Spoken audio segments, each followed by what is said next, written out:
Karibu katika episode ya 3 ya recap yetu. Kama bado hujatazama sehemu ya pili, basi hakikisha unagusa hicho kipop up kinachokeza juu kabisa upande wa kulia wa screen mwako, na kama bado hujagusa alama ya kusubscribe fanya hivyo ili tuweze kwenda pamoja. Tulipokuwa tumekomea katika episode ya pili, ni mara baada ya kumshuhudia malaika mtoa roho akiwa anawasogelea wale majambazi waliokuwa wamemteka bidada, na mwisho wa siku akawafuta wote kumbukumbu wasiweze kukumbuka kile walichokuwa wameweza kukiona, na kisha akawa amebania pale pale katika gari. Na Mwamba Goblin baada ya kugundua kwamba hayo matatizo yote aliyoweza kumpata bidada ni kwa sababu ya madeni, basi akaamua kutuma vipande viwili vya dhahabu kuelekea katika familia ya bidada, na huko aliweza kuvituma kisirisiri. La mwisho wa siku familia hii katika kuangalia katika draw akagundua kwamba kuna vipande vya dhahabu. Familia nzima ilichanganyikiwa sana, na kwa sababu wameandamwa na madeni wakajikuta usiku mzima wanashindwa hata kulala. Wakazidi kuangaliana tu, wakati huo kila mmoja anaonekana kuwa anamvizia mwenzake kana kwamba familia nzima iko tayari kutengana kisa dhahabu. Kila mmoja alikuwa na bana usingizi, hamna ambaye anaruhusiwa kuchukua dhahabu hii mpaka patakapokucha kesho mapema na alfajiri waende kuiuza kwa pamoja kisha wagawane pesa. Lakini kwa bahati ile mbaya, wanapofumbua tu vimacho wanagundua kwamba dada yao mkubwa tayari alishapita na vipande. Walimkimbiza na mwisho wa siku wakampata, kisha wakawa wameuza kila kitu bana katika ile nyumba, wakawa wameondoka mazima pale. Hasa nyakati za jioni, bidada Yoni wakati anarudi nyumbani, ghafla tu akashtukia kwamba katika mazingira nyumbani kulikuwa hakuna kitu chochote kile. Kiufupi ni kwamba walikuwa wameondoka na kumwacha yeye peke yake kama alivyo. Bidada akiwa na huzuni, haelewi familia yake inaloya namna gani. Alikuwa ameketi kidogo nje ya nyumba akifikiria atafanya kitu gani. Wakati huo alikuwa ameyashikilia ile maua aliyokuwa amepewa na yule mwamba, lakini wakati huo wote akawa anawaza nini atakwenda kufanya. Na bidada mmoja anayefahamika kama Sani akawa ameweza kumdhamini kwa kumpatia pesa kidogo na kumwambia kwamba unaweza kuanza maisha rafiki yangu. Akiwa kando kidogo tu ya mgahawa akiwa ameshikilia ile maua yake, alikuwa kimwaza sana mwamba. Ghafla tu akajikuta ile maua yanaweza kuanza kuungua. Akajaribu kuanza kuyazima kwa kuyapuliza, mwisho wa siku kumbe alikuwa anamuita jamaa. Na mwamba Kimshin alipoweza kujitokeza tu akamuuliza bidada, nini umeniitia, au umeniitia kwamba kuna kitu unachokiona katika kifua changu? Bidada akasema ndio nimekiona. Mwamba akauliza ni kitu gani ulichokiona? Lakini bidada akasema nimeona tu kuna kitu. Ukitaka nikwambie nini ambacho nimekiona nipeleke mgawani. Kweli mwamba akalipia mgawani. Bidada akaanza kula bala. Taratibu pale mwamba akauliza kwamba ni nini ambacho umekiona katika kifua changu? Bidada akamwambia kwamba mimi sipendi maswali unaoniuliza. Lakini pale pale katika eneo la mgahawa, bidada alisikia sauti kana kwamba alikuwa akifahamu. Alipojaribu kugeuza macho yake alikuja kushangaa kuona kwamba ni yule malaika mtoa roho. Akaogopa sana kisha akakaa nyuma ya mwamba Kim. Lakini kitu kilichokuwa kimemshangaza sana ni kuona kwamba Kim alikuwa akiongea na huyu malaika mtoa roho kama vile ni marafiki kabisa. Na jamaa akasema kwamba leo anatamani washiriki chakula kwa pamoja, lakini mwamba Kim akamkataa na kumwambia kwamba huwezi ukashiriki chakula pamoja na sisi, wewe nenda zako bana. Jamaa akasema basi kwelini jamani, watakia wakati mwema, kisha jamaa akawa ameondoka. Hasa wakati mwamba Grim Reaper anaondoka katika eneo lile, bidada akasema da, huyu jamani bonge la handsome, kitu ambacho kikamsababisha huyu jamaa kwanza kuona wivu. Akauliza oh, kumbe ni handsome, basi nirudishie maji yangu. Huku upande wa pili familia ya bidada Eontak basi moja kwa moja wametimba katika duka la kuuza vipande vya dhahabu. Sasa huyu mnunuaji akashangaa sana kuona kwamba ni vipande vya thamani nyingi sana. Akauliza mmevitoa wapi? Wakasema ni vya kwetu bana, wewe kikubwa nunua vipande vyetu. Akasema hapana, siwezi kanunua vipande vya dhahabu vyenye thamani kubwa sana afu kwa watu wa kawaida kama nyie. Moja kwa moja akawapeleka polisi. Polisi wakaanza kuuliza hivi vipande vya dhahabu mmevitoa wapi? Shangazi mtu akasema kwamba ni vya mpwa wake na anampenda sana. Akamuuliza kwamba huyo mpwa wako anaitwa nani, lakini wakawa wanashindwa kutaja jina lake. Moja kwa moja polisi akasema kwamba kama wasipoweza kutaja jina hilo basi watatupwa gerezani. Na huku upande wa pili mwamba Kimshin alikuwa anatarajia kuondoka siku za hivi karibuni. Akamfuata malaika wa kifo na kumwambia kwamba niahidi kwamba nitakapokwenda kuondoka basi hautaweza kumzuru kabisa bidada. Basi huyu malaika mtoa roho akaleta masiala kwa kusema kwamba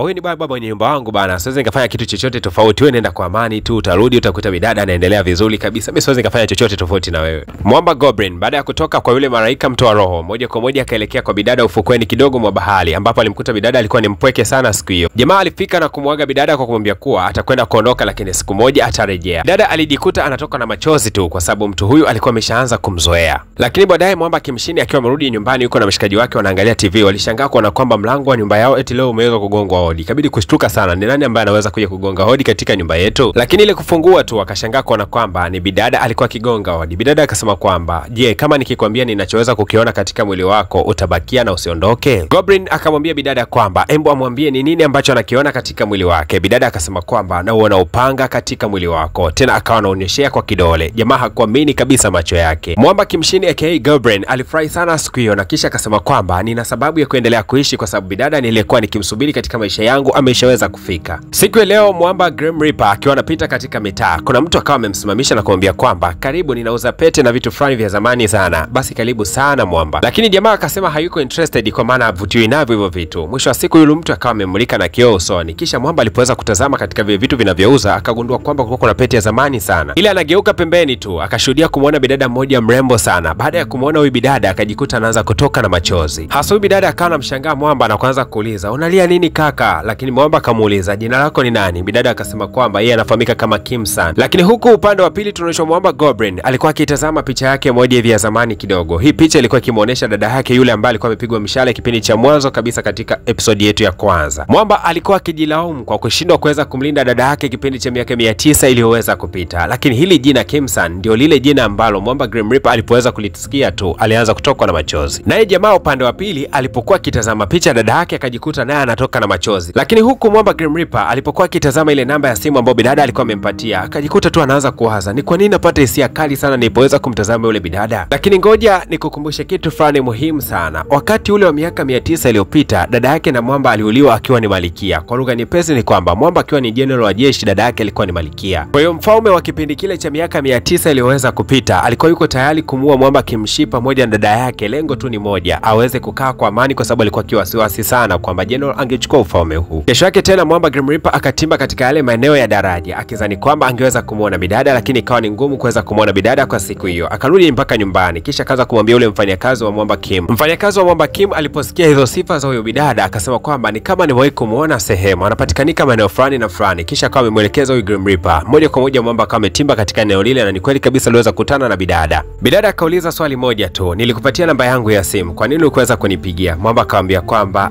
nilikuwa niko busy kidogo, lakini sasa hivi nitakuwa nakupigia kila siku. Baadaye wakatoka hapo na kuelekea katika eneo la mgahawa kisha akawa anajipatia juice. Lakini Mwamba wakati wote walikuwa wazungumze kitu chochote kile. Ikabidi bidada kuanza kumwambia kwamba umekaa kwa zaidi ya lisaa zima uzungumze chochote. Bidada akamuuliza Mwamba, "Inaonekana una shida kidogo ya kusahau eti jina langu unajua mimi naitwa nani?" Mwamba akasema unaitwa Kim-san. "Okay, sawa. Na wewe jina lako unaitwa nani?" Lakini Mwamba akamwambia kuwa ndakujibu kwa SMS. Sasa Grim Reaper alipoweza kurudi nyumbani, moja kwa moja ikabidi kumfuata Mwamba Kim na kuanza kumwambia kwamba nimekutana na msichana mmoja ambaye nashangaa tu kwamba nimejikuta napata hisia napomuona na najikuta natamani hata kulia. Na ameniuliza jina langu, lakini nashindwa kumjibu jina langu kwa sababu nishakufa. Sasa mimi jina langu ni nani?" Mwamba Goblin wakati anaambiwa hayo, yeye alikuwa busy tu akimfikiria bidada baada ya kukutana naye siku ya leo. Euntai ni dada ambaye ametokea kumuingia sana akilini mwake. Bidada alikuwa akimuuliza Mwamba Kimshi kwamba hivi katika miaka yote 900 uliosema ulikuwa ukiishi, ulikuwa ukifanya nini? Jamaa akasema kwamba nilikuwa namsubiria mpenzi wangu ambaye ni mmoja tu. Bidada akauliza ni kwa nini sasa ulikuwa ukimsubiria yeye peke yake? Mwamba akasema kwamba kwa sababu huyo msichana ndo ana uwezo wa kutoa upanga ulio katika kifua changu, na kama upanga huu ukitolewa basi mimi nitakuwa na furaha zaidi. Na vipi kama huyo mwanamke angekataa kuingia katika mahusiano na wewe? Mwamba akasema kwamba basi ningeendelea kudumu na upanga katika kifua changu. Kwa kweli ni kwamba Goblin alikuwa anamficha bidada kitu kimoja tu, ni kwamba siku ambayo atachomolewa ule upanga ndio siku ambayo yeye atakwenda kufa. Na mtu pekee mwenye uwezo wa kuchomoa upanga ule kuanzia sasa hivi ni bidada Euntai. Kwa hiyo bidada Euntai ndio mwenye uwezo wa kuweza kumuua Mwamba. Sasa ile safari ambayo Mwamba alipanga kusafiri akiwa yeye peke yake, sasa kwa sababu bidada ni mpenzi wake, basi wakaamua kusafiri kwa pamoja, wakaelekea nchini Canada wakiwa na furaha kweli kweli. Bidada nyakati zote wakiwa huko nchini Canada alikuwa ni mwenye furaha sana. Tabasamu lake lilizidi kumvutia Mwamba katika kila sekunde, akajikuta kwamba anahisi moyo wake umeibiwa. Bidada Euntai siku ya leo akiwa katika mitaa alisikia sauti ya mwanamke mmoja akipiga kelele sana. Kumbe huyu mwanamke alikuwa ni mzimu ambaye ametoka kufariki siku ya leo tu. Mama yake akiwa katika maziko, bidada alikuwa amemuomba Euntai aende katika nyumba ambayo alikuwa akiishi kisha afanye usafi na kuweza kupanga kila kitu kikae vizuri ili mama yake anaporudi kutokea katika maziko basi akute chumba kiko vizuri. Mama baadaye alipoweza kurudi alishangazwa na kuona kwamba friji ilikuwa na vitu vingi sana. Alijilaumu kwa sababu wakati mtoto wake akiwa yuko hai alikuwa anashindwa kumwangalia kwa ukaribu sana, lakini sasa hivi amefariki anajutia mambo mengi sana na kuhisi kwamba kama angelirudia nafasi hii kwa pili basi angemjali sana mwanae. Baadaye Euntai kama kawaida yake akazidi kuwa na tabasamu kali tu mbele ya Mwamba, kisha akawa anamuuliza jamaa kwamba vipi, unanipenda? Jamaa akamwambia kuwa naweza nikakupenda kama ikibidi. Hili jibu alikumfurahisha sana bidada. Sasa baada tu ya kutokea kule nchini Canada wakawa wamerudi moja kwa moja mpaka nyumbani kwa Mwamba Grim Reaper. Wakati huo wao wanarudi tu, Mwamba alikuwa ndo anaenda kutupa takataka kwa maana ya huyu Grim Reaper. Alipoona kwamba bidada anataka kumpokea kabaki anashangaa, "Wewe unanipokea kama nani?" Bidada akasema kwamba nataka nikakusaidie kutupa. "Ukanisaidie kutupa wakati wewe ndo mgeni, natakiwa mimi ndo nikusaidie?" Lakini Mwamba Kimshindi akasema kwamba kuanzia leo bidada atakuwa anakaa nasi katika nyumba hii kwa sababu huyu ni shemeji yako kuanzia sasa hivi. Bidada alipoingia ndani yeye akaanza kulala katika chumba cha Mwamba Kimshi, lakini hao wakaenda kulala pamoja kwa maana ya Mwamba Grim Reaper pamoja na Mwamba Goblin. Hii kitu ilimkela sana Grim Reaper na moja kwa moja ilipotimba mapema na alfajiri wakaanza kupigana kwa kutumia visu. Kumbuka kwamba wanatumiaga uchawi wa nguvu kweli kweli na mapigano yao yanakuwaga ni makali kweli. Lakini pamoja na yote huwa inakuwaga katika hali ya masiala fulani hivi. Bidada akawafuma wakiwa wanachezea visu na kusema kwamba hamjui kama mnachezea vitu vya hatari nyie, mtakatana bana. Sasa bidada wakati anaondoka nyumbani kuelekea shuleni akawa amewaga hawa ndugu na kuambia kwamba mimi nitarudi, namba yangu ya simu hii hapa katika mlango nimewaachia. Basi miamba wakabaki wanashangaana kwa sababu kwa kuishi kwao kwa miaka yote 900 hapa duniani hawajawahi kumiliki simu kabisa, kwa sababu wao sehemu yote wanaotaka kwenda wanapeperuka tu. Wanakwambia huu ni kama mwanzo tu wa tamthilia yetu. Nikusiri kubaki na mimi katika episode inayofuatia, episode ya 4 itakwenda kutupa majibu nini ambacho kinakwenda kujili. Lakini tukumbuke kwamba kuna bidada mgeni kabisa katika tamthilia ambapo Mwamba Grim Reaper alipoweza kumuona akajikuta analia. Gusa chap chap alama yako like ili tuweze kutoka na tamthilia episode ya 4 haraka sana.